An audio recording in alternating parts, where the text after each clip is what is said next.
Hello ka-organic! Welcome to my vlog. So, meron tayong alugbati dito. Nag-seeds na siya. Ayan, o, yan. Seeds yan siya ng alugbati. Ayan, o. So, hayaan lang natin yan. At saka, kunin lang natin pag mature na siya or yung nag-violet na. So, meron ding nag-ano dito na, nag-violet na. Ayan, o. Ito. Ayan, ito ready na ito siya kunin. Tapos kunanan mo lang siya ng juice niya para madali siya magtubo. So ito yung seeds ng alugbati. Ayan. So after mo na kunan ng ano niya, ito yung tawag dito, yung balat niya o yung may sap niya, may juice. Ito na. Ito yung seeds. Hard yung seeds niya. So, pwede mo na siya i-direct na ipatubuin sa seed box mo. Ayan. Pag seeds kasi ang gagamitin, yung alugbati mo pag magtubo is super taba. Ayan, mataba po yung alugbati pag seeds yung itinanim. Pag yung ano, yung cuttings niya, for example ito yung itanim mo, putulin itanim, hindi masyadong mataba. So may puruhan pa or may chances pa na payat. Iba talaga siya pag ito yung seeds niya. So ipapakita ko sa inyo yung nagtubo na seeds nito, itong alugbati natin.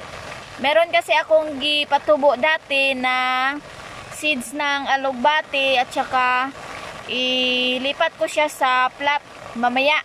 So tara, tingnan natin para makita din ng ano, ng mga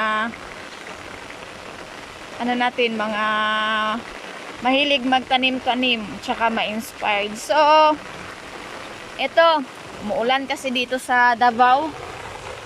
So ito na yung seeds from dito na maliit masyado hanggang nagtubo siya. Tsaka dito na binaging ko siya, gibaging ko sa ganito kaliit na bag.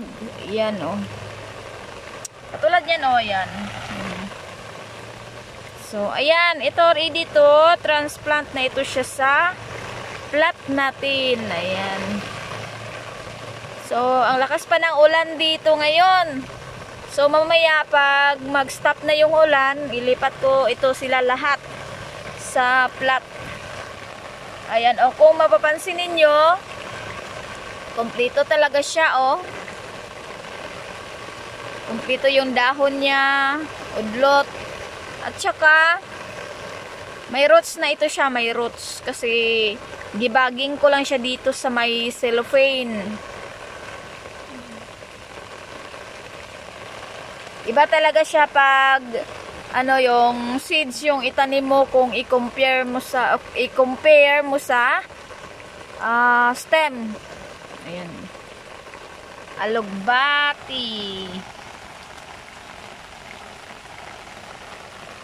Naturally grown alugbati yung ginalagay namin dito. One time lang kami naglagay ng pampataba, yung vermicast. Kasi bawal yung mga synthetic dito sa amin. Dito sa farm namin. So, ang ginagamit namin, vermicast. Pag magtanim kami nito, ginabasal namin yung magawa ka ng butas. Tsaka ilagay mo ito siya. And then, lagyan mo ng vermicast dito. Tapos, tabunan ng lupa. Ayun, yan yung paraan namin dito sa pagtanim ng alugbati. So, tara, meron akong nalipat sa long plat. Ito, tatapusin ko pa ito mamaya. Ilipat ko din sila sa long plat mamaya. So, tara, tingnan natin yung nalipat na sa long plat. Ayan. Ulan masyado. So, ito yung alugbati natin na git transplant na. Ayan. Oh.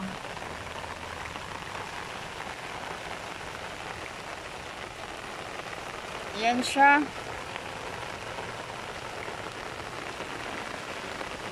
So, ito, lagyan ko pa dito ng other vegetables para mapuno yung long plot.